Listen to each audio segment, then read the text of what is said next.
plus size luxury. Let's jump right into the Dior saddle unboxing.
Welcome back.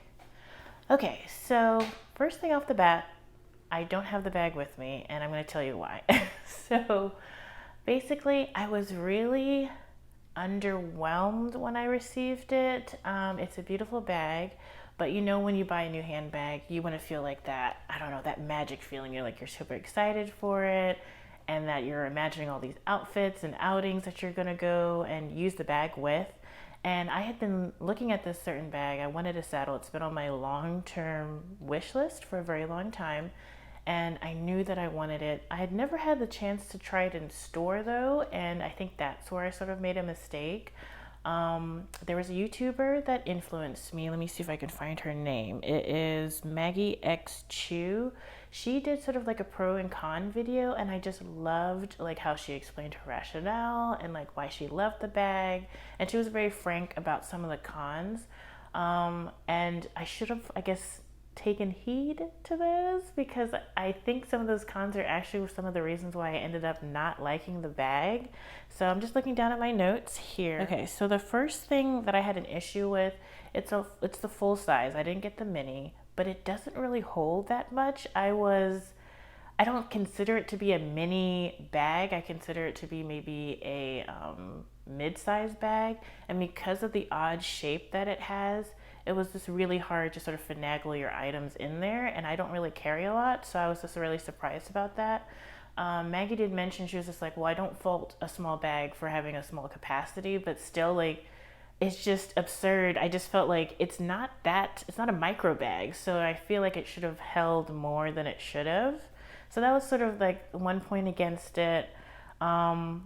There was so she had a leather one, so I don't know if the leather ones are different. I had a embroidered saddle, and the interior, there was no lining. So I just felt like, even though I do have like a key holder and a key clay and like a wallet, sometimes I want to use my more delicate SLGs. Like, for instance, I have like a lambskin, card holder from Chanel. And I just felt like that interior of the saddle would just like, like really damage my items.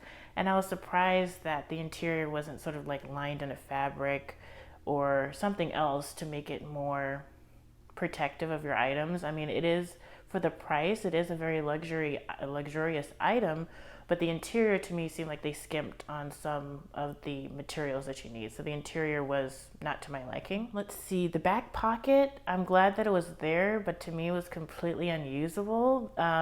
If you put your phone in there, it would have stretched out the pocket. Now, this is just an argument for, like, you know, the handbag obsessed versus the people that like just generally use their bags and don't really care about it.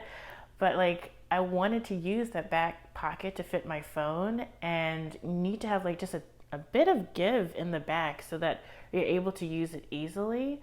The back pocket on the saddle, I was just like, oh gosh, this is gonna stretch out. My bag is gonna wear, I guess prematurely. And I just felt like that back pocket was not substantial enough. So that was one of the other things that I thought were sort of a con to the bag. And then finally, and I'm upset that I didn't get some Mod shots. Next time I will. So for the saddle bag, Maggie did mention that the strap drop is surprisingly short. So I was just like, oh, that's fine. It's just, she just mentioned that you have to sort of finagle your arm and make sure you put it on in a certain way to get it over your shoulder, because it is a shoulder bag. And it doesn't have sort of like a generous drop for you to just like fling it over one-handedly. You might need to use two hands. Well, I just felt like when I put it on, and I am a plus size YouTuber. I am, a size 16, but I am apple shaped, so I carry most of my weight around my middle. So I don't consider myself having big arms. I feel like I have average arms, and I just felt like it was so tight around my shoulder and just like uncomfortable. And I feel like for a shoulder bag, it should be like easy to wear. You throw it on, you're just ready to go. So yeah, those were all the reasons. I'm sorry if I've been rambling. It's been on my long-term wish list for so long, and I was so excited. I thought it was beautiful when it came out of the box, and everything went well with the consignment shop that I bought it from, let me mention some of the details there. So I bought it from a local consignment shop here in Atlanta. It's called, I think, Atlanta Luxury Bags, and I will link their website below. I got the bag for an awesome deal. I only paid $2,000, and I'll put down here somewhere what the retail price for that bag was, and I think it was like a 2020 version, so it's actually pretty recent. And I had a very good experience with them, except for some of the customer service. So I emailed them and I was just like, hey, I wanted some more information of the bag. I'm not available to come in the store. I have a very hectic schedule between work, and I go to school in the evening as well. And they were just like, well, I'm sorry, we're not going to be able to answer all these questions. Can you email us? And I was like, sure.